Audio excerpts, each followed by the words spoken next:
अरे माँ, जो भी चाहिए हमें कहो ना, यूं बिस्तर से मत उठा करो। तुम्हें जो भी चाहिए हम हाथ पर ला कर देंगे।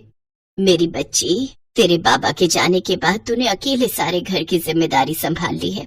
तू घर के साथ साथ बाहर का काम भी अकेले ही संभालती है। माँ, मेरी चिंता छोड़ दो, अब मैं बड़ी हो गई हूँ और बचपन में तूने भी तो मुझे और मोनू को पाला है, हमारा ख्याल रखा है, तो अब हमारी बारी है तेरा ख्याल रखने की। ये कहकर निशा अपनी माँ के गले लग जाती है। निशा लोगों के घरों में काम करके अपनी रोजी रोटी चलाती है। पहले ये काम उसकी माँ करती थी, लेकिन उसकी माँ की तबीयत कुछ साल से ठीक नहीं रह रही थी। तब से वही ये सब काम करती थी और उसका 7 साल का छोटा भाई मोनू घर में रहकर अपनी माँ की देखभाल करता था। एक रोज निशा सेठ जी के घर काम कर रही थी। तभी सेठ जी उसे बुलाते हुए कहते हैं, निशा, इसमें प्याज के समोसे हैं, इसे जल्दी से चाय के साथ प्लेट में डालकर ले आओ। उस प्याज के समोसे से बेहद ही अच्छी स्वादिष्ट महक आ रही थी। निशा सेठ और सेठानी को ले जाकर वो चाय और प्याज के समोसे देती है, जिन्हें वो दोनों बड़े ही चाव से खा रहे थे। निशा का भी बड़ा मन था उन्हें खाने का, लेकिन फिर वो अपना मन मार कर रह जाती है कि निशा को सेठानी उसकी तनख्वाह देती है। उन पैसों को लेकर निशा बाजार जाती है। घर में राशन भी नहीं है और माँ की दवाइयाँ भी खत्म हो गई हैं। पहले चलकर ये सब सामान ले लेती हूँ।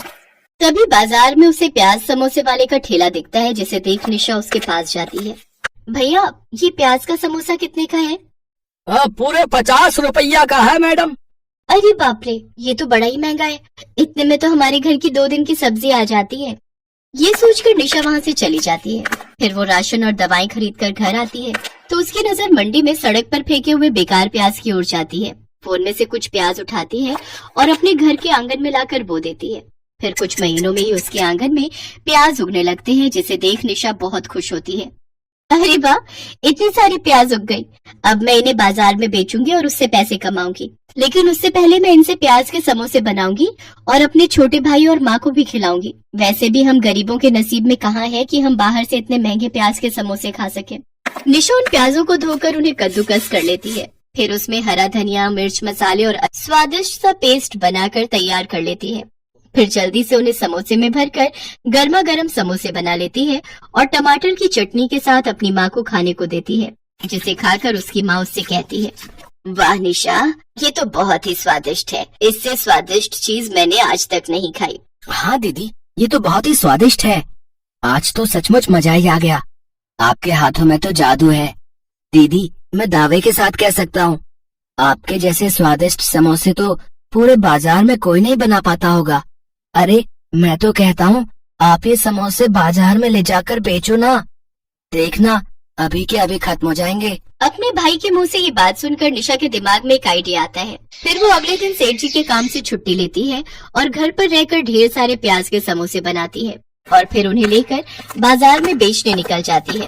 प्याज के समोसे ले लो, गर्मा गर्म प्याज के समोसे, वो भी टमाटर की चटपटी चटनी के साथ, सिर्फ और सिर्फ 30 रुपए में। क्या? प्याज के समोसे, वो भी 30 रुपए में? कहीं तुम कुछ गड़बड़ तो नहीं कर रही हो जो इतना सस्ता बनाकर बेच रही हो? नहीं साहब, आप खाकर तो देखो, उसके बाद ही कोई फैसला लेना। उस ग्राहक ने जैसे ही अपने मुंह में वो समोसा डाला तो वो तो जैसे उसके स्वाद में खो ही गया। वाह वाह वाह वाह वाह, क्या स्वाद है। मुझे तो तुम 2 प्लेट और लगा दो और 2 प्लेट पैक भी कर दो। मेरे बच्चे तो इन्हें खाकर खुशी हो जाएंगे। हाँ। ग्राहक के मुंह से अपनी तारीफ सुनकर निशा बहुत खुश होती है। धीरे धीरे उसके पास ग्राहकों की लाइन लगनी शुरू हो जाती है। अब उसके पास खूब ग्राहक आने लगते हैं। अब वो सेठ जी का काम छोड़ देती है और अपने समोसे प्याज के व्यापार को ही आगे बढ़ाती है और अब वो खूब कमाई करने लगती है। फिर कुछ ही महीनों की मेहनत से वो इतना अच्छा कमा लेती है कि उन पैसों से वो अपनी माँ का एक अच्छे से अस्पताल में इलाज करवाती है। साथ ही वो अपने लिए अच्छा सा घर भी ले लेती है, जिसमें अपनी माँ और भाई के साथ रहने लगती है। मदनपुर गांव में किशन और मदन नाम के 2 भाई रहते थे। किशन पैसे वाला था, जबकि मदन गरीब था। किशन एक ढाबा चलाता था। पहले मदन और किशन दोनों ही मिलकर ढाबा चलाते थे, पर जब ढाबा अच्छा चलने लगा तो किशन ने मदन को अपने घर और काम से अलग कर दिया। मदन सीधा साधा था, इसलिए कुछ नहीं बोला।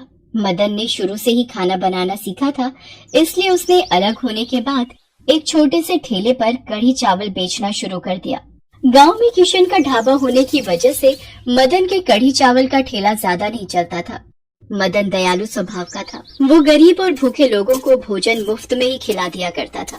मदन की बेटी रूपा के पैर में चोट आ गई थी, जिस कारण वो ठीक से चल नहीं पाती थी और उसका इलाज शहर में ही हो सकता था, जिसके लिए मदन को 2 लाख रुपए की जरूरत थी। पर मदन के पास इतने पैसे नहीं थे कि वो अपनी बेटी का इलाज करा सके। इस बात को लेकर वो बहुत परेशान रहता था। क्या करूं? शहर के डॉक्टर ने बोला है कि रूपा का इलाज जितनी जल्दी होगा पैर उतनी जल्दी ठीक हो जाएगा। अगर देर हो गई तो उसका पैर हमेशा के लिए खराब हो जाएगा। एक बार किशन भैया से बात करके देखता हूँ, शायद वो थोड़ी मदद कर दें।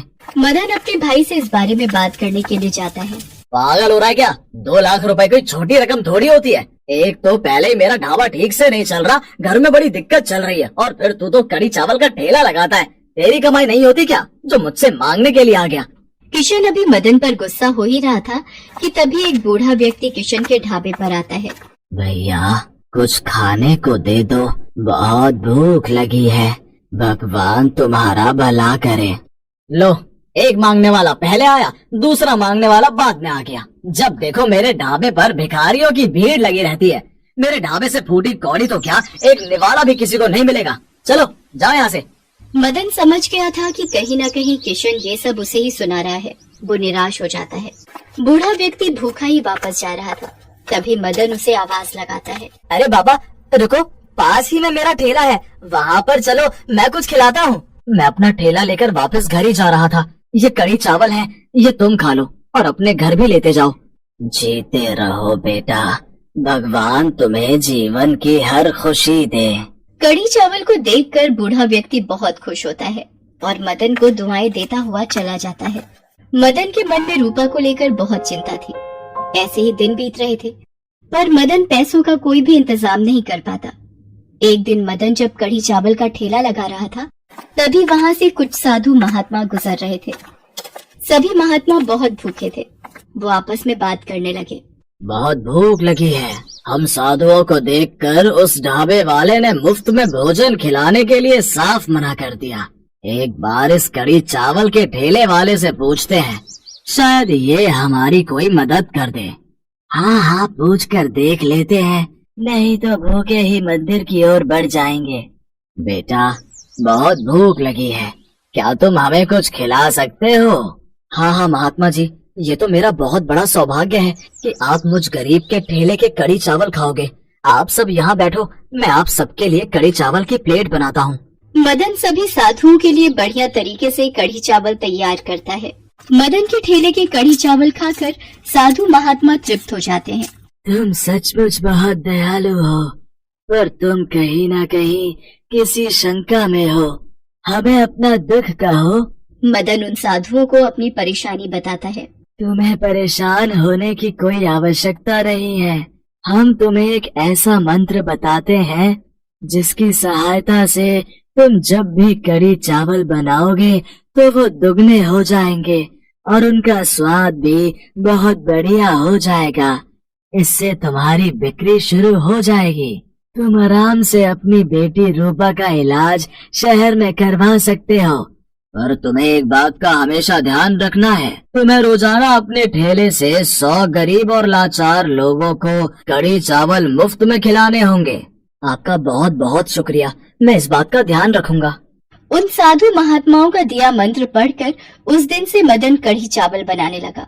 मदन के कढ़ी चावल इतने स्वादिष्ट होते थे कि आसपास के सभी गांव और शहर के लोग भी उसके पास कढ़ी चावल खाने के लिए आते थे। मदन 100 गरीबों को भी अपने ठेले से रोजाना मुफ्त में कढ़ी चावल बांटता था। धीरे धीरे मदन की बिक्री बढ़ गई। अब उसके पास लोग भी ज्यादा आने लगे थे, इसलिए उसने धीरे धीरे कढ़ी चावल की एक बड़ी दुकान खोल ली। मदन के पास इतने पैसे जुड़ गए थे जिससे उसने अपनी बेटी रूपा के पैर का इलाज भी करवा लिया और वो फिर से चलने और स्कूल जाने लगी। बापू देखो, मैं फिर से चल सकती हूँ। बापू मेरा पैर बिल्कुल ठीक हो गया। आज मैं सचमुच अपनी बच्ची के लिए बहुत खुश हूँ। उन साधु महात्माओं ने आपको वो मंत्र देकर हमारे जीवन के सारे दुख दूर कर दिए। हाँ जानकी, तुम बिल्कुल ठीक कह रही हो। वो साधु महात्मा तो कोई भगवान का रूप बनकर आए थे। मेरी बेटी का पैर ठीक हो गया, बस मेरे लिए तो यही बहुत खुशी की बात है। किशन को जब मदन की तरक्की के बारे में पता चलता है तो वो अपना सा मुंह लेकर रह जाता है। मदन को दूसरों की भलाई करने का फल मिल गया था और उसके जीवन में ढेर सारी खुशियां आ जाती हैं। कहते हैं जो दूसरों का भला करता है भगवान सदैव उनकी सहायता करते हैं। हेलो दोस्तों, कैसे हैं आप सब?